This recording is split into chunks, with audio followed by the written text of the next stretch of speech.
Muuqaalka maanta waxaan ku eegi doonaa faa'iidooyin cajiib ah oo la xiriira isticmaalka qaraha, sidoo kale miraha qaraha iyo faa'iidooyin tiro badan oo lagu sheegay ayaan kusoo gudbin doonaa muuqaalkan inta uu soconayo.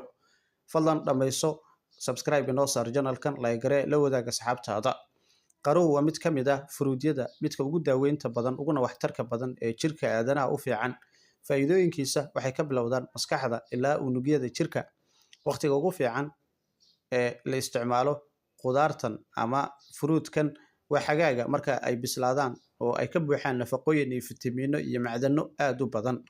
Qaruhu wuxuu ka kooban yahay qiyaastii 92 biyo boqolkiiba, taasi oo ka dhigaysa mid jirka aad u waraabiyo ama dadka haraatira, isla markaana dufan yar ay ku jirto, isla markaana aad ugu fiican in si joogto ah cuntada loogu darsado ama la isticmaalo.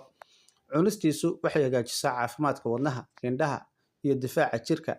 Bal aan isla eegno 15 faa'iido ee uu leeyahay cabitaanka qaraha, cunistiisa iyo sidoo kale miraha qaraha faa'iidooyinka ay leeyihiin. Tan hore ama midda koobaad, jirka ayuu nadiifiyaa. Qaruhu wuxuu ka kooban yahay boqolkiiba 70 ilaa boqolkiiba 90 waa biyo. Taasi waxay caawisaa sifeynta jirka iyo ka saarista sunta jirka.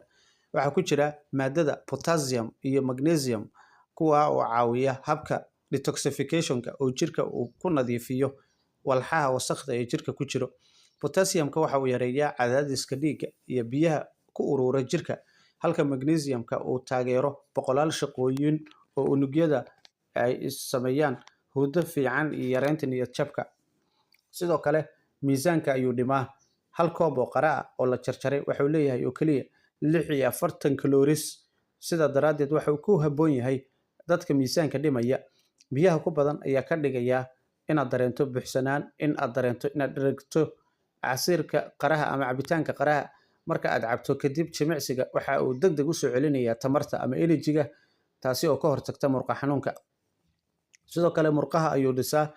Haddaba waxaa leeyahay aan iraahday miraha qaraha waxaa ku badan maadada omega 3 fatty acids, dufano kale oo caafimaad leh oo qoyaan siinaya maqaarka. Antioxidant-ka ku jira ayaa yareeya laalaabka, dhibcaha iyo duqnimada maqaarka. Saliidda miraha qaraha marka la marsado waxay xanibtaa daldaloolada oo kordhisa dabacsanaanta maqaarka. Midda afaraad, xididada dareemayaasha ayuu ilaaliyaa. Qaruhu wuxuu hodan ku yahay maadada potassium-ka, taasi oo fududeynaysa fariimaha korontada ee dareemayaasha ama koritaanka. Taasina waxa ay ka hortagtaa kabuubyada, xanuunka iyo murqo qabashada habeenkii. Sidoo kale dheefshiidka ayuu caawiyaa. Qaruhu waxa uu bixiyaa biyo iyo fiber, kuwa oo muhiim u ah dheefshiidka iyo ka hortagidda calool fadhiga. Waxaa la isku dari karaa biyo, xabado qare iyo sidoo kale caleenta mintiga si loo helo cabitaan soo kabasho leh. Sidoo kale midda lixaad, dufano caafimaad leh ayuu keenaa. Haddaba miraha qaraha waxa ay hodan ku yihiin dufano. Koob markaasi miro qalalan ayaa ka kooban qiyaastii 51 gram oo dufan ah oo ay ku jiraan waxa loo yaqaano polyunsaturated iyo monounsaturated fats, kuwa oo hoos u dhiga cadaadiska dhiigga. Si kastaba ha ahaatee, koob buuxo waxa uu leeyahay in ka badan 600 oo calories. Sidaa daraaddeed waa in la xadido isticmaalkiisa. Midda toddobaad, timaha ayuu xoojiyaa. Abuurka ama miraha qaraha waxaa ku jira birta, proteinka, copper iyo sidoo kale macdanta magnesium-ka, kuwa oo dhammaantood muhiim u ah caafimaadka timaha. Proteinka wuxuu gacan ka geystaa koritaanka, magnesium-ka waxa uu xoojiyaa timaha, halka copper-ka uu ka qayb qaato sameynta melanin-ka midabka timaha. Midda kale, kansarka ayuu ka hortagaa. Qaruhu waa il fiican oo antioxidant ah oo ay ku jiraan vitamin C iyo lycopene. Haddaba waxa uu lala xiriiriyay khatar yari oo dhinaca kansarka qanjirka prostate-ka ragga. Keliyaha ayuu taageeraa oo qaruhu waa diuretic dabiici ah. Waxa uu kordhiyaa kaadida isagoo aan culeys saarin keliyaha. Waxa kale oo uu caawiyaa beerka in uu baabi'iyo ammoniyaha, taasi oo fududeysa shaqada keliyaha. Midda toddobaad ama midda tobnaad aan iraahday, waxa uu markaasi ka shaqeeyaa in uu yareeyo xiiqdheerta iyo waxyaabaha kale ee aan ku badnayn jirka. Vitamin C-ga ku jira qaraha ayaa lala xiriiriyay in waxyaabaha weeraro jirka in uu markaasi aad u khafiifiyo. Hal xabo oo qara ayaa ku jira ama ayaa siin karta ku dhawaad 40 boqolkiiba baahida markaasi laga helo maadada vitamin C-da. Sidoo kale qaruhu waa biyo iyo electrolytes leh, waxaana uu yareeyaa khatarta kuleylka iyo daalka aan iraahdo xagaaga. Waxa uu markaasi lagu talinayaa qofka inta badan muujinaya ama leh astaamaha markaasi isku dhexyaaca in qaraha uu wax badan markaasi uu ka shaqeeyo, isla markaana loo raadiyo daryeel caafimaad haddii xaaladdu ay sii xumaato. Cadaadiska dhiigga ayuu hoos u dhigaa. Haddaba miraha qaraha waxaa ku jira maadada potassium-ka, magnesium-ka, amino acid sida arginine, kuwa oo hoos u dhigaya cadaadiska dhiigga isla markaana wanaajinaya caafimaadka wadnaha. Midda 13aad, indhaha ayuu caafimaad siiya. Qaruhu waa hodan markaasi beta carotene oo inta badan jirka u roga vitamin A. Vitamin A waxa uu ilaaliyaa retinada markaasi isha inta badan ka hortagta aragtida daciifka habeenkii iyo sidoo kale cudurka macular degeneration ee la xiriira da'da ama gabowga. Midda 14aad, ciridka ayuu caafimaad siiya.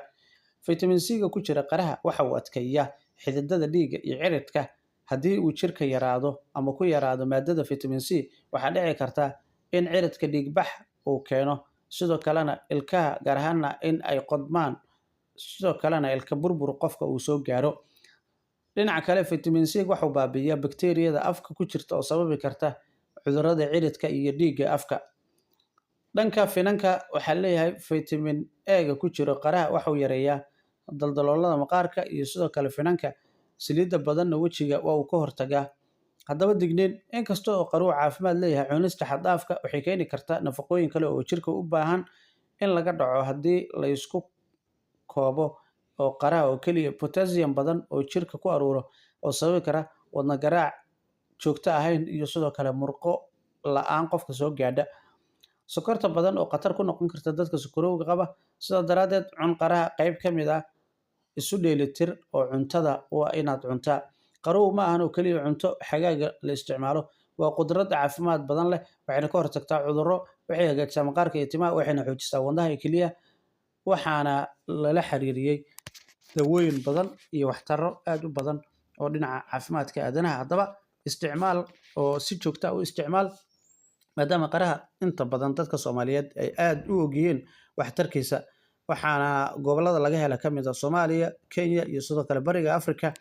Meelo badan oo dunida dacaladeedana waa laga isticmaalaa. Dalkeennan hodan ayuu ku yahay. Sidaa daraaddeed, waxaa lagula talinayaa dadka in si joogto ah ay u isticmaalaan. Dadka inta badan lagu sheego dhagaxaanta kelyaha ayaa iyaguna lagula talinayaa in si joogto ah ay u isticmaalaan, maadaama ay jiraan daraasaadyo muujinayo in qaruhu uu gacan weyn ka geystay daweynta xanuunada la xidhiidha dhagaxaanta kelyaha ku samaysma iyo kaadida. Guud ahaana intaa ayaan kusoo gabagabaynayaa muuqaalkayaga. Fadlan like garee muuqaalkan, la wadaag asxaabtaada, qaybta gambaleelka furo, subscribe-ta. Haddii aad nagu cusub tahayna subscribe inoo saar.